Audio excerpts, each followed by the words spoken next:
High, I'm Vidya from Vidya beauty student academy, Navin Panvel. आजचा जो video आहे ना, हा त्या महिलांसाठी आहे ज्यांना नेक ब्लॅक झालेली आहे किंवा मंकी माउथ आहे किंवा अनेकदा कुठेतरी इकडे इकडे पॅच ब्लॅक व्हायला सुरुवात होतं. तर हे का होतं? पाठीवरती काळापणा यायला सुरुवात होतो किंवा शरीराच्या अजून इतर कुठेतरी ते काळे पॅचेस बनायला सुरुवात होतं. तर ह्याचं मेन कारण आहे ना, ते मेन कारण आहे की तुमच्या बॉडीमध्ये वाढलेली शुगर. कदाचित ती शुगर तुम्हाला डिरेक्ट नसते झालेली, तुम्हाला डायबेटिक आहात असं सांगितलेलंही नसतं, पण तरी सुद्धा ही प्रथम लक्षणं आहेत तुम्हाला डायबेटिक होण्याची. जेव्हा तुमची ओव्हर एक्सेस नेक जी आहे म्हणजे मान जी आहे ती काळी व्हायला लागते किंवा चेहऱ्यावरती कुठेतरी काळे पॅचेस यायला लागतात किंवा अराउंड द माउथ जर तुम्हाला एक पॅच जाणवायला लागतो, तर हे तुमच्या बॉडीमध्ये वाढलेल्या शुगरचं मेन कारण आहे. याच्यावरती फेशियल वगैरे काही काम करू शकत नाही. अनेकदा असे अनेक फेक व्हिडिओ आपण यूट्यूबला बघतो, जिथं काहीतरी लावलं जातं, कोलगेट हे ते ते काहीतरी केलं जातं आणि नंतर मान पुसली की ती तुम्हाला दिसते की लगेच पांढरी झालेली आहे. मुळात मान जी आहे ती मातीने किंवा उन्हामुळे जर काळी झाली असेल, टॅन झाली असेल, तर ती निघणं शक्य आहे.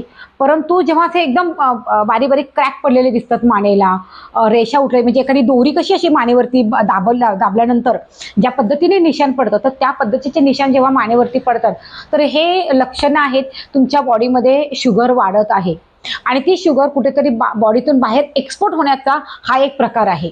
This is the first step of the index the diabetes. तुम्हाला डायबिटीज इंडिकेट होण्याची ही पहिली स्टेप आहे. सो ह्याला सहजासहजी घेऊ नका. जेव्हा जेव्हा तुम्हाला बॉडीवरती कुठे कुठे काळे पॅचेस दिसायला लागतात किंवा असं काही काम केल्यानंतर बॉडीवरती फुसी फुड्या येतात, त्याच्यामध्ये पस जमा असतो किंवा सतत तुमची शरीर जे आहे तर ते खरखरीत लागायला सुरुवात होते, तर हे सुद्धा डायबिटीजचं लक्षण आहे. तर माझ्याकडे बऱ्याचदा महिला येतात आणि त्यांचं असं असतं की मान काळी झाली आहे, चेहरा काळा झाला आहे, तर त्याच्यावरती हे करा ते करा. तर मी स्वतः पण ह्याच्यावरती रिसर्च केला, काही डॉक्टरांशी चर्चा केली. माझे काही फ्रेंड्स आहेत जे डॉक्टर आहेत, तर त्यांना की असं असं का होतं की याच्यावरती मला स्वतःला ॲज अ कॉस्मेटॉलॉजिस्ट आय नो की हे निव्वळ प्रोडक्टने वगैरे ते जाणार नाही आहे, एवढं काही मॅजिक नाही, आम्ही काही जादूगर नाही आहोत. We are using some products and that also in the settings, म्हणजे पहिली सेटिंग दुसरी सेटिंग तिथे त्याच्यामध्ये जातं, पण ते 100% जात नाही. आणि काही काही महिलांचं तर भयंकर ते काळं झालेलं असतं आणि मग तेव्हा ते जाणवतं की हे नुसतं टॅन नाहीये. तर आज सगळेजण साबण वापरतात, शॅम्पू वापरतात, म्हणजे आपल्या बाथरूममध्ये पण प्रत्येकाचे बॉडी वॉश वगैरे अनेक सारे प्रोडक्ट्स असतात. त्यामुळे मान काळी दुर्लक्ष झालं म्हणून तर इतकी काळी होऊ शकत नाही. There is something other reason.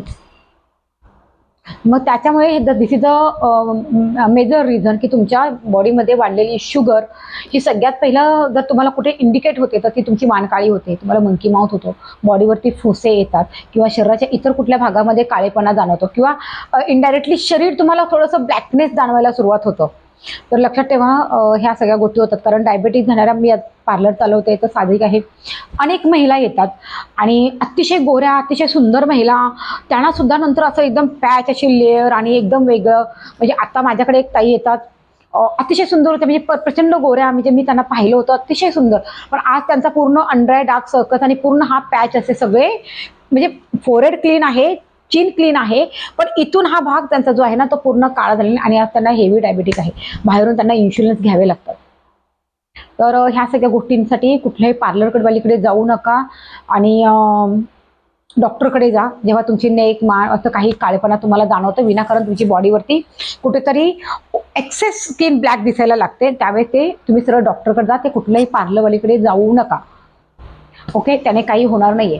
आणि सगळ्यात महत्वाचं तर शुगर बंद करा, साखर खाणं बंद करा. कोणत्याही प्रकारे साखर तुमच्या पोटात गेली नाही पाहिजे, शून्य साखर. पूर्ण साखरेला रामराम, नाही गेली पाहिजे साखर पोटामध्ये. हे सगळ्यात पहिलं तुमचं कारण असलं पाहिजे. मी स्वतः साखर सोडेकर नियर टू 50, सो मी स्वतः साखर पूर्णपणे बंद केलेली आहे आणि जर थोडीफार अगदी चहा मी घेते तर तेवढं काम करतो. आता थंडी आहे, तेवढी बॉडी माझी तेवढे कॅलरीज ची गरज असते माझ्या बॉडीला. तर आता शिक्षण नसतं, त्यामुळे मग अनेकदा महिला वाटेल त्याच्याप्रमाणे ते साखर पिणं, शुगर खाणं, हे करणं ते करणं. तर मला वाटतं जेव्हा तुम्ही आताचा जो जमाना आहे किंवा ज्या पद्धतीने आपल्याला मेडिकल सर्व्हिसेस भेटतात, आपण बऱ्याच गोष्टीत अनहॅपी आहोत सध्या आपल्याकडे आपल्याला मिळणाऱ्या सर्व्हिसेसमुळे. त्यामुळे महिलांना माझं कळकळून हे सांगणं आहे की आफ्टर 30, 35, 40 किंवा 35 ते आफ्टर 40 तरी कमसे कम तुम्ही शुगरला जितकं स्वतःपासून दूर ठेवाल ना तितकं चांगलं. आणि अन्यथा जर तुम्ही शुगर खाता तर तेवढं हेवी काम पण करा. हे खूप महत्त्वाच्या गोष्टी आहेत. तर मान काळी होणे, मंकी माउथ होणे, ह्या सगळ्या गोष्टीला ना तुमच्या बॉडीमध्ये वाढलेली साखर आणि साखर एकमेव गोष्ट जिम्मेदार आहे.